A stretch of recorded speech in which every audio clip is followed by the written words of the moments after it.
Good morning. Thank you very much for being here. I'm Mark Painter. I'm a security evangelist with HP Enterprise Security Products.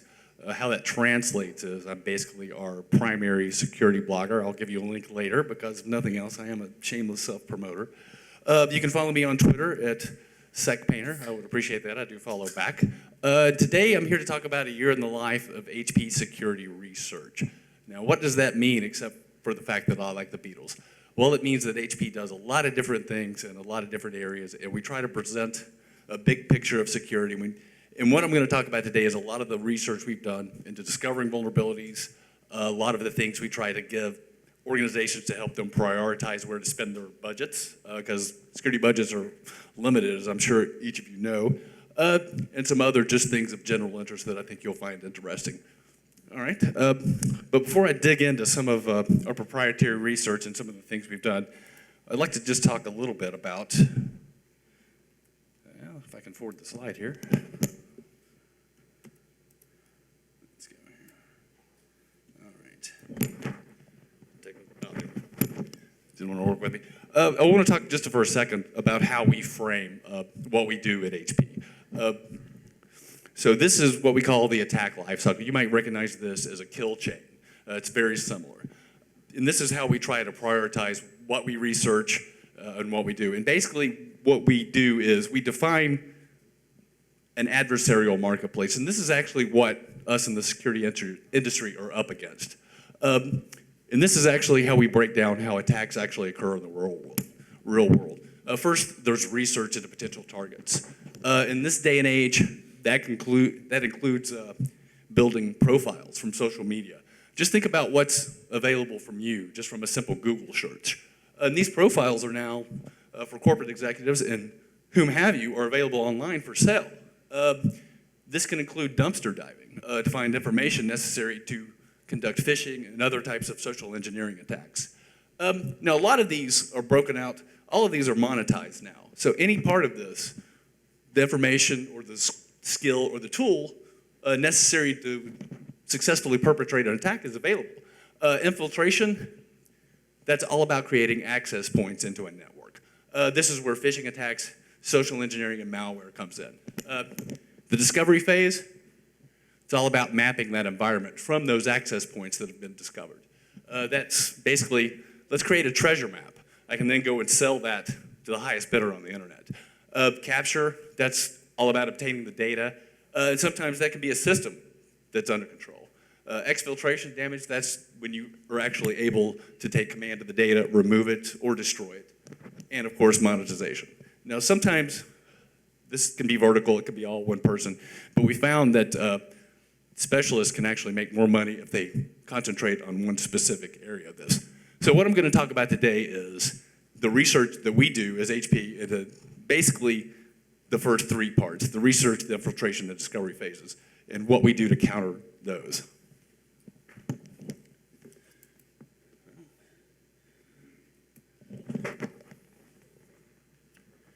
My slides don't want to work with me today.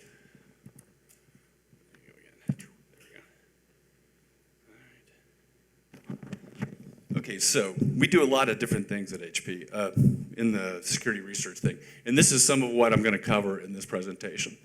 Every year in February, it used to be timed with RSA, but RSA was in April this year, so we were early. We do a risk report, a cyber risk report. We do studies in conjunction with the Ponemon Institute. A lot of vendors use Ponemon because they're vendor agnostic for one, and which means basically they will take anybody's money to do research, but they're really good.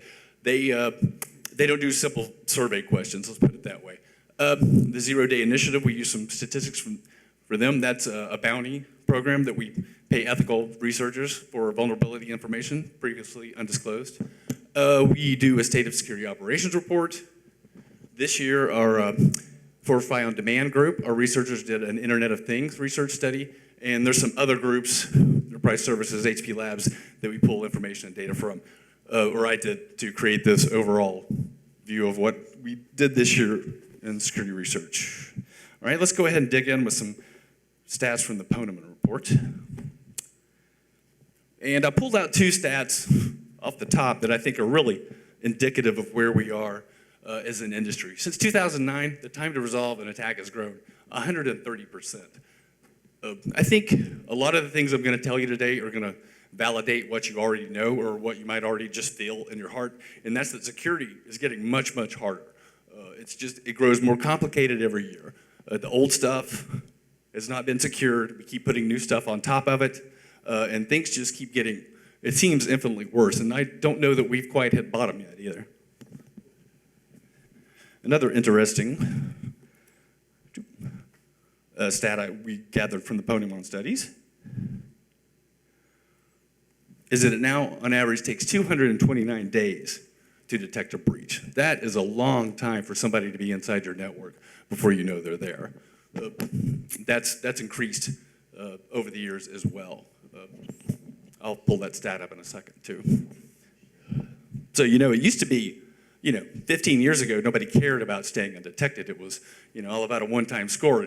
Get in, get out, be loud, who cares? But as we all know today, it's a much more, I think the key word there is persistent. So we've been using Ponemon for a number of years. If you'll notice one specific thing about all these numbers, they're all going in the wrong direction. And they all get worse every year.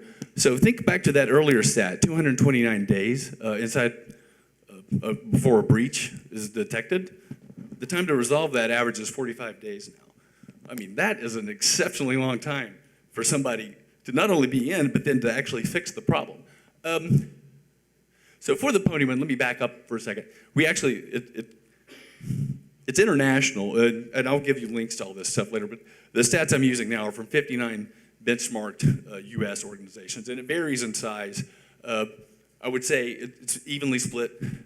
Half of the enterprises that we use to pull data from have over 20,000 seats, and the rest are below that. The attacks per week, those are actually successful attacks. Those aren't just attacks per se. So these organizations average 138 successful attacks per week with a cost of $12.7 million per organization. And that's a super huge increase from 2010 when it was only 3.8 million. And that's the cost have increased 96%. If you didn't do the math, I'll do it for you. And the number of successful attacks, that's a 144% increase.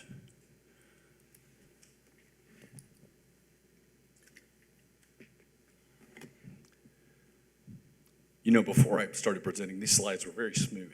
I don't know why it's taken 5 seconds to go between slides, but that's my burden.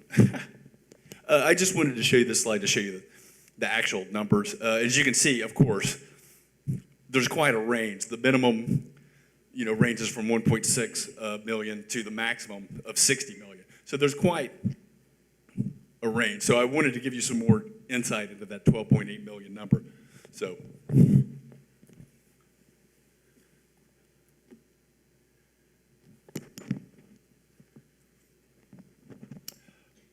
So these are actually some of the type of attacks that all the organizations saw in the study. You guys might see the same types of things in your organization. Everybody is hit with viruses, worms, and Trojan, and malware.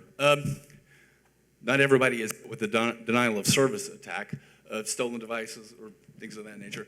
Web-based attacks, 61% of the organizations saw those. Now keep these numbers in mind, because in terms of the next couple of slides I'm going to show you.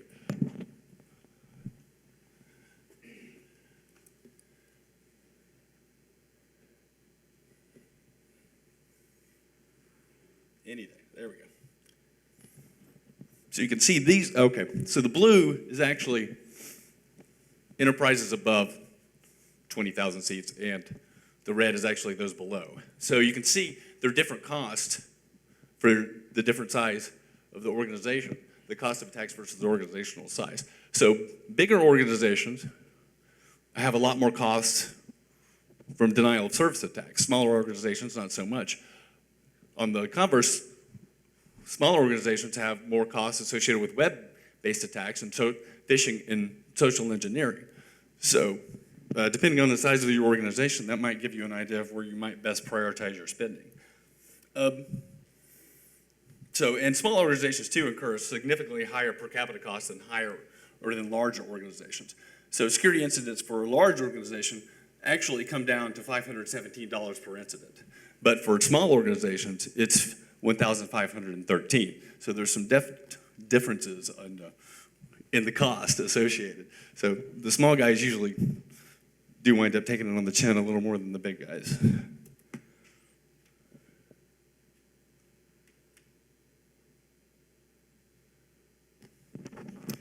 So again, thinking about what you just saw in the terms of cost, this is where organizations are actually, or these 59 benchmarked organizations actually spent their money. And this, especially if you look at the network layer numbers.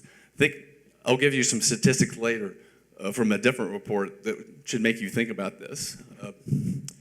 Everybody's obviously spending most of their money on the network layer, but other data I have shows that might not be actually the best place to spend that money. Firewalls are tricky, though. A recent study I read said that only 4% of organizations think they're less critical than before. 34% think they're actually more critical. You know, everybody knocks firewalls, but nobody's ready to throw them away yet either, because we don't really have anything yet to replace them. It's like I don't always give the analogy, I don't knock down my walls because I saw an ant on the floor, you know. They're still doing their job.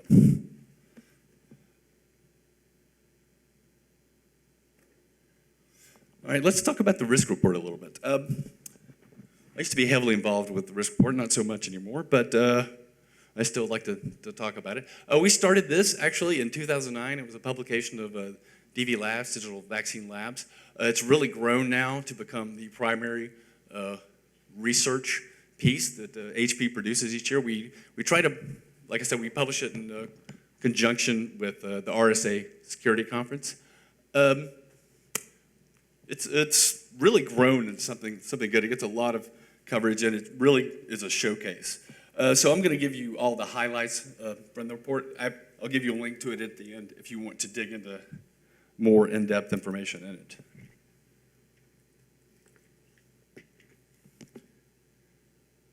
I'm sorry, my slide transitions are driving me nuts. I don't know why it's pausing. Anyway, our key finding number one, well-known attacks are still incredibly commonplace. And I'm going to show you just how so that is. Excuse me. Now, these numbers come from our zero-day initiative. You know, you've obviously heard of black hats and white hats. We call ZDI, it's kind of a gray area. So they are ethical security researchers, but they do sell us previously undisclosed vulnerabilities. And these reflect some of the submissions we saw in 2014. Anybody have CVE 2010-2568 memorized? Anybody know what that is off the top of your head? Nah, me neither. That is actually an infection vector for Stuxnet. So 33% of the submissions we saw last year were for Stuxnet from a vulnerability from 2010. We had 30 high or critical severity vulns that we found for 2014, but as you can see, there are no 2014 submissions on here. So our old technology is still incredibly vulnerable. And there's one key takeaway from that. Comprehensive patching strategy. It's something hard to get right. And sometimes it's not always convenient to install a patch. And I think the key word here is comprehensive, because you can't always patch. And if you can't patch, well, you better hope you can block. If you can't block, you better hope you can at least quarantine in some manner. This is just a huge, huge issue. In fact, I think something like half of all implementations that were vulnerable to Heartbleed are still vulnerable. I think the last number I saw, I'm sure that's changed. That was a couple of months ago. And that's, you know, sometimes that's okay. Sometimes not everything needs the same level of protection. But sometimes, you know, for business critical things, yeah, it absolutely does matter. Another key finding, and this one actually was very surprising. Misconfigurations are still a significant problem, and these are statistics that come from testing web applications. We tested over 6,500 web applications from our pen testing team, Fortify on Demand.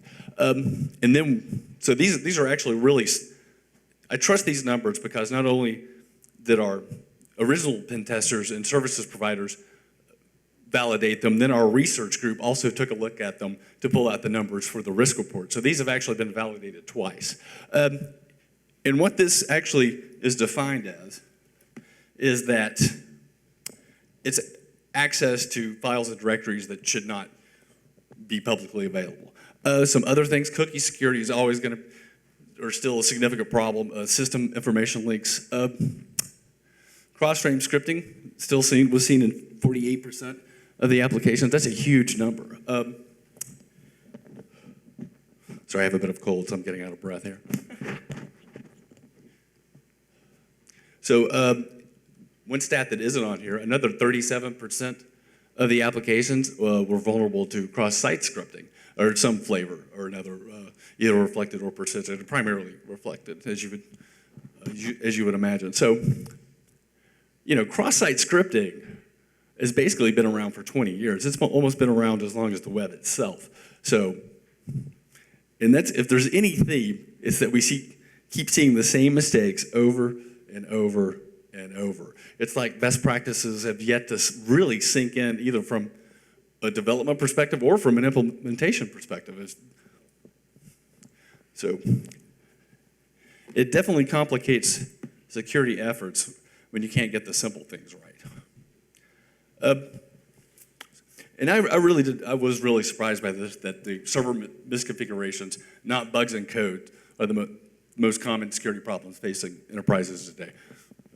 I would have definitely thought it would still be bugs in code, but it's not.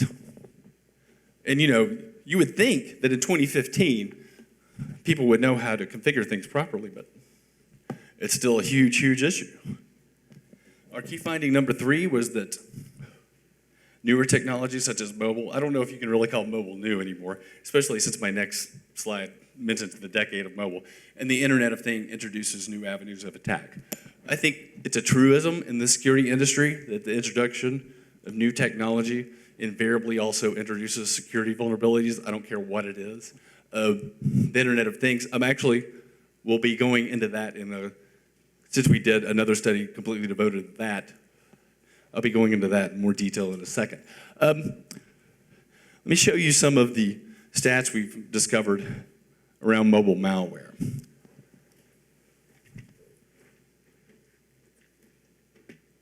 I think this is another just indication of how bad mobile malware is getting. There are now 1 million unique malicious apps known today. Granted, some of those are Windows CE. I don't think we're going to see too much manipulation of that anymore. Obviously, this is geared more towards Android. There's been an explosion in Android malware.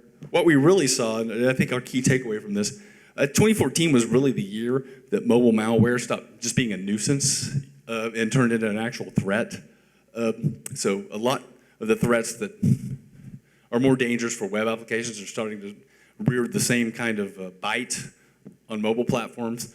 You know, iOS, you know, the problem is Apple's very good about locking down what you can and cannot put on your device. Android, not so much. In fact, we'll actually go to the next slide and just talk about some of the Android malware we saw this year. We saw a lot of new mobile Trojans, the same as, you know, the web counterparts. Primarily want to capture information, login credentials, forward it to malicious server. SMS scams, that's just a text message that will dial a pay service. We saw a lot of those. Most of those are European-based, as you would assume, since SMS isn't quite as popular here. I think the scary one is we saw a lot of new ransomware for mobile devices. A good one is, I think it's T-Lock, that, you know, impersonates Norton antivirus. Oh, look, I found Norton for free. I'm going to download it and give it all the necessary permissions to secure my phone. And what's a Bitcoin? You know? So that one's actually pretty scary. There's some obvious differences between still web application and mobile application vulnerabilities. But I think this year, we found that they were more similar than I think I've ever seen. I think a big problem If you'll see, number one in both is security features. 97% of the mobile apps we tested had some kind of security feature vulnerability. I think a lot of that, I don't think mobile developers still know how to implement the security settings that are there, the iOS data permissions, or Android either. I still think that's causing a big issue. Obviously, errors on mobile phones is not that big an issue. I don't know that I've ever seen a mobile phone error in an app, actually. Of course, in web apps, still, those are very bad to reveal information that shouldn't be revealed. Code quality actually was a little surprising to me that it wasn't more of an issue, but that, and I'll back this up later with some more stats, but when code quality issues do happen, then you get really nasty stuff like SQL injection, so it's not something you can take lightly either.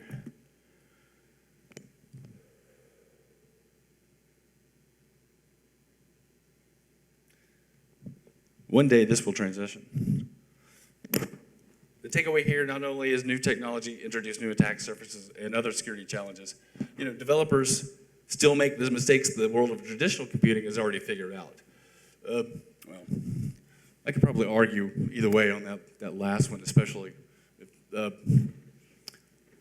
you think about network level vulnerabilities. A lot of that, I guess it depends on what part of the stack you're at. Another key finding from this year's report, and I think something you know probably just from watching the news, is that determined adversaries are proliferating. And basically, what I like to say this means is that everyone's pissed off for one thing. Well, let's just start with nation states. I looked at the headline on USA Today they left outside my hotel room today, and all I saw was China hacks. I don't even know what they're accused of doing now. Russia just apparently hacked the IRS website. But it's more than that. You think of North Korea going against Sony, but any organization that takes a public stance of any kind is going to see an uptick in attacks from people who have the other agenda. It's almost a societal thing as much as anything else. But I think the key word there is determined. So everyone has an agenda. And they're using both old and new vulnerabilities to penetrate all traditional levels of defense. So it's not only really how global events might affect your organization. It's even national events. It's basically everything. Anything that you can do that might offend somebody, well, then you're going to get blowback, and some of that blowback will come from heightened security incidents. In fact, we actually had we do a lot of we've published actually 3 reports, and part of this year's we did one on Iranian hackers, and we've done some more. But this year's risk report actually had a very interesting section on Turkish hackers, which the State Department asked us to remove, so we did, because ostensibly Turkey is our ally. So sorry about that. Okay, another key finding, secure coding continues to pose challenges years after the introduction of secure coding practices in the industry. If you remember the CSIR statistic, what was it, 48% of the web apps we tested? X-frame options header. That's, I majored in English, and I know how to do that. Validation of input and whitelisting. How many vulnerabilities can be prevented just by following those simple concepts? Yet, there's a development mindset and there's a security mindset, and they don't necessarily run in the same direction. There's an old joke in the industry: is if it compiles, ship it. And unfortunately, there's a lot of truth to that. And even, I hope we finally reached a tipping point on this. And security has seeped into the public consciousness like it never has before. Even in the cab ride on the way over here, I had a conversation with some AARP ladies about this. And even they are aware of security. So I hope that the nature of this starts making, since it is seeping down to the level, even developers and everyone else will start considering it more. There's a lot of things that people were referring to last year as the year of the data breach. I like to call it the year of the hack. But once you start getting the letters and notifications yourself, it's kind of hard to ignore. And it was in the news today. It's in the headlines now. So, and I remember I started at Spy Dynamics a long time ago, web application security company, and we used to, in the early 2000s, we had to convince people that this was actually an issue, and apart from financial realms, it's like, why do I care? Well, now people at least care. They just need to know what to do. So that actually gives me a point of optimism for the future that it's gotten so bad it can only go up from there. Sometimes people do call me cynical. I will admit that. Just like I was saying, a lot of these things still stem from a relatively small number of common programming errors. Validation of input, that's huge. You don't know where that data's been. And this is very huge. And, well, one day it will transition. There we go. Nope, sorry. I'm not going to throw it, I promise. And this sounds like a lot of common sense, but it's amazing how many people don't understand this. Complementary protections fill out coverage. Yes, we do make firewalls, but you cannot, if you're going to depend on that as your sole source of protection, good luck. And this is actually something, I think that there are two, when I talk to people, there are two huge concerns that I always hear. I'll talk about the other one later, but the second one is, whenever I do a report, somebody's got to win. Vendor X and vendor Y, the reports, they don't even use the same language in defining vulnerabilities. So how am I supposed to make these match? How am I supposed to correlate this information? So it's an industry, and I think we are actually moving in this direction. We all have to come together and start codifying what these things mean so we can actually get on the same page, because it's something we're very far behind in. I love this slide because you have no idea what it is. But it's impressive nonetheless. Whatever it is, it looks bad. This is actually the unique instances of malware determined by the folks at AV Test. So the latest information on antivirus software is that at best it only catches 50% of new malware. 50% of 120 million is, well, I'm no mathematician, but that's a lot. I mean, that looks like a tsunami coming. That's just, so if you're depending on one antivirus product or just one specific flavor of technology, you are screwed. There's no way that you can do all this. In fact, if you attended RSA this year, Ed, I think in all my years in the industry, I've never seen a more consistent theme than attackers are already inside your network. And it was across the board. Everybody is saying the same thing. And there's a simple reason for that, and that's because it's true. You have to assume you've been breached. It's a sea change in thinking and in philosophy, but it's a necessary one. I'll talk more about that in a second, too.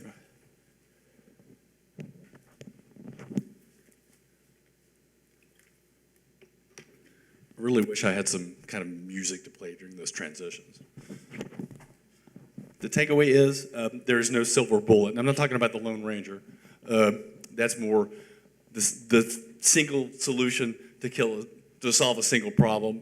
The werewolf, yep, that's exactly where that comes from. But there is no silver bullet.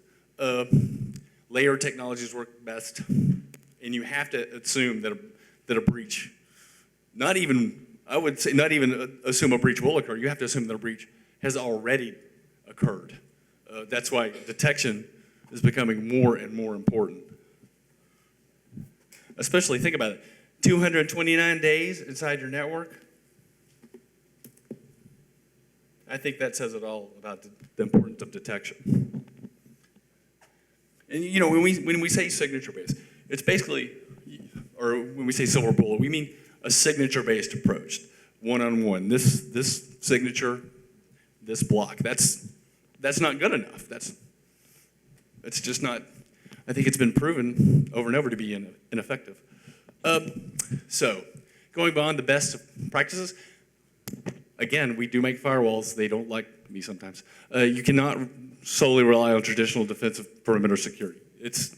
That world is dead. You have to remember your place in the world and that you can be affected by external events.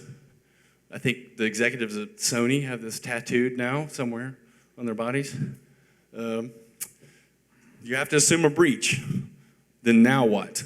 You've got to have a plan in place for that. You did it. All right. Understand that not all information and network assets are equal. I was talking a little bit earlier about all the heartbleed vulnerabilities that are still able to be exploited. You have to really prioritize. Budgets are limited. You have to figure out where you're going to spend to make the most impact and get the most bang for your buck. Sometimes that means, this stays unsecured because it's not important. It doesn't matter. This is very huge. Security and response has to be a continuous process. Things change. It's not just new tech that introduces new vulnerabilities. It's also old tech too. How many times did we see that last year? Over and over. You have to seek out credible and reliable security intelligence.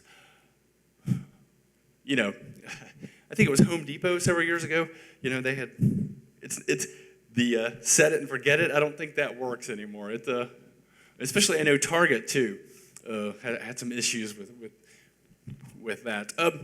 So you need to constantly update your information. You constantly need to retest and retest and retest. Security has to be a process. How did Schneier put it? It's not a product, it's a process. Actually, I met him once and asked him about that, and he said somebody else said it, but I still use him. Then I never talked to him again. All right, let's talk about the Internet of Things a little bit. Just curious, what do you guys think the most important security story was of last year? Sony? Anybody else? I love security guys. Anybody else? Just curious. I'm only saying that so I can tell you're all wrong.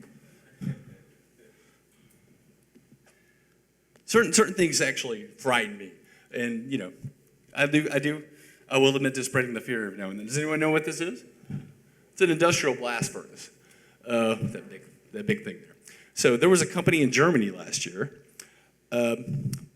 Social engineering, phishing attack, got some credentials, were able to leverage the business network side to actually gain access to the industrial controls for a blast furnace, and were able to disable the controls that turned it off, caused millions and millions of dollars worth of damage.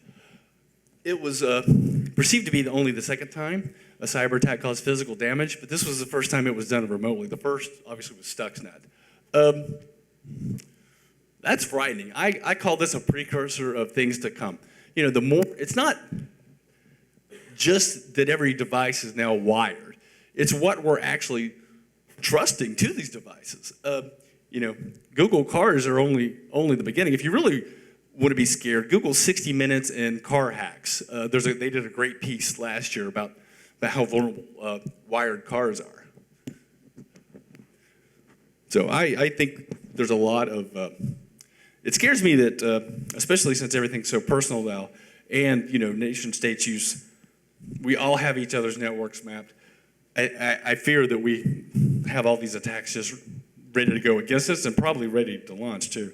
So we did, segueing into the Internet of Things here. So a couple of our guys are really heavily invested in the OWASP Internet of Things top 10. Daniel Miesler is one. He's incredibly sharp. So he was our primary researcher on this. So he and a couple other guys went out and bought a bunch of consumer products, basically to test to see what kind of vulnerabilities were being found in Internet of Things devices. And just because they're consumer products, these also have implications for organizations too. 80% raised privacy concerns. date of birth, credit card credentials, health information. 80% of the devices, again, Security 101, fail to require passwords of sufficient lengths. Who knows how many people didn't change the default password either. Let's see. What else we got? Encryption, 70% did not encrypt communications to the internet and local network. So these are the, they're designed for functionality. They're not designed with security in mind. This is why your refrigerator sends you spam. Web interface, and there's another scary thing. When these things have web interfaces, it's quite easy to leverage that and move on to something else. You never thought you'd see persistent cross-site scripting in a thermostat, but there it is. And another one, most don't use encryption when you're downloading software updates. So that's scary enough. We did a follow-up study specifically regarding home security systems. So if you have a home security system, 100% of the ones we tested had privacy issues. 100% had authorization issues. 70% used insecure cloud storage. Again, okay, 50. And 50% had insecure mobile. She just held up my 15-minute thing, so that made my mind go in a different direction. So really, some of the by 2020, Gartner is predicting there's going to be 26 billion units just of Internet devices, wired devices. So what it's actually caused, and this is, I think it's really, it's frightening. It's really caused the attack surface to just exponentially explode, we'll say. So if the past is any indication, then it's going to be a while before. Again, like I said, the introduction of new technology invariably introduces security vulnerabilities. We do not have a good handle on this at all yet. That's a fact. All right, let's talk about the state of security operations report for a minute. So these are usually reside in data centers. We did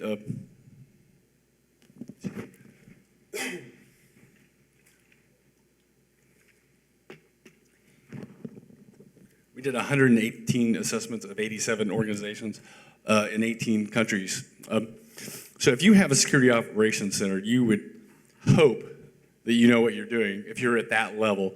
So we'll take a look and see how certain industries are doing in that regard. So the methodology we used was the Carnegie Mellon Software Engineering Institute's capability maturity model for integration. In a nutshell, I think the key thing there is process. This is can be applied to any industry. For a SOC, it's all about repeatability of test, detection capabilities, and remediation capabilities.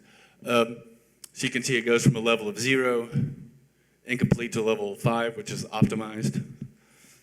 So we tested a lot of different industries in these aspects.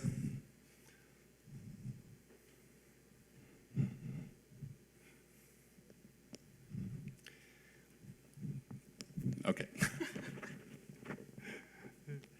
Okay, it's not really very good. Nobody even hit a 2. Government, you probably wouldn't expect to do very well. Telecom actually surprised me that it was only a 1.12 of the industries we tested.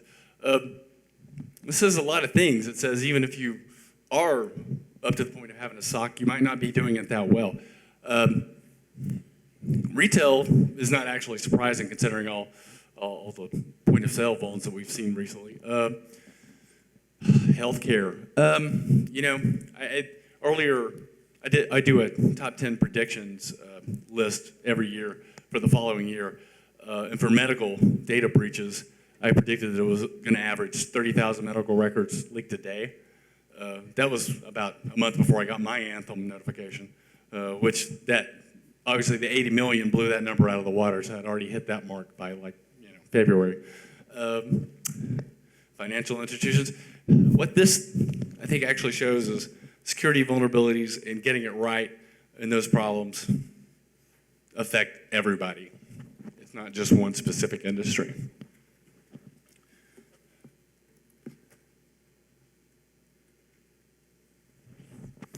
So I'll roll these up into some of the key takeaways. I hope somebody in here is sitting next to their boss. I really do. Because now would be a good time to ask for a raise. The number one concern, I said earlier that one of the two biggest concerns, one was I can't get my reports to agree. I have to spend so much time putting all this information together. Why can't I just have one? Why can't you guys get along? Then I apologize and move on. But the number one concern is retaining skilled resources. Man, if you have good people, you better hold on to them because they are hard to find.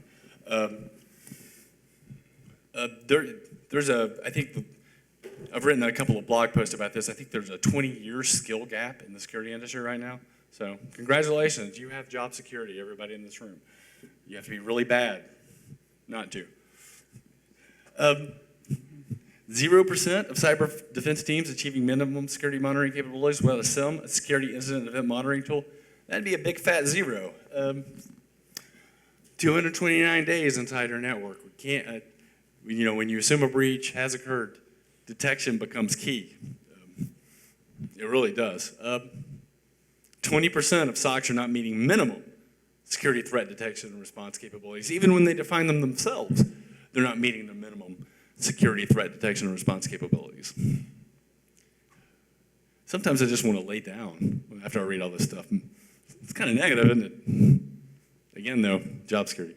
87% of SOCs are not meeting recommended maturity and capability levels. So I don't know how you feel about your data out in the world, but I think I've kind of just gotten used to the fact that it's going to happen. So, and monitor my credit. Part of the issues, especially with SOCs, and I think this is also can be applied if you use a little inference perhaps and common sense. Once you implement a SOC, there's a fall off. The average CISO only stays at an organization for 2 years. A top line analyst, anywhere between 1 year and 18 months. Leadership changes in the project funding. How many projects have you seen stall because the key person left? Probably lots. All right. I went a little fast there, so that will actually leave some time for any questions or discussions. But I want to give you guys, and we'll obviously post this deck later. Give you guys some links for more follow-up information. Our main link is just at HP. We're very convenient. We like to put Go on lots of things, so it's easy to remember. I was one of the first HP security company acquisitions, and obviously we've bought a lot more over the years. And in the early days, we didn't always have a consistent focus and vision. I can admit that because I was part of the churn. But we've done fairly well now at getting our vision together. We'll call it. It's a better word choice. But anyway, you can go to hp.com/go/security. That's our main presence. If you want to see more about just our specific HP security research group, that's go/HPSR. Our HP security research group, it covers a lot of different things. It covers the old Spy Labs from Spy Dynamics. It covers DV Labs. All our network research, all our application research, everything rolls up under the HPSR umbrella. HP Enterprise Security Products blog, that's where I do most of my writing. I'm probably one of our primary security bloggers. So you can find my stuff there if it's not out on Sec Painter. The cyber risk report, if you found that statistic interesting, obviously that goes a lot more in depth and has all the raw data that you can actually pour through and see. I think this year's version was about 80 pages, but there also is a 10-page summary that's good too. The State of Security Operations Report, State of SecOps, and then Internet of Things study, Fortify Research slash IoT. I would also suggest you follow Daniel Miessler. He's a smart guy, smarter than me, but that's a low bar. Okay, that's my presentation. Does anybody have any questions or comments? Like to talk about anything more in depth? Like to ask why I do this with a cold? I can tell you about, I was in LA last week in Vegas. I can talk about that. I can talk about the Russian cab ride I had last night where we talked about everything from the Antichrist to space aliens. That was entertaining. All right. Well, thank you very much. I appreciate it. Have a good show.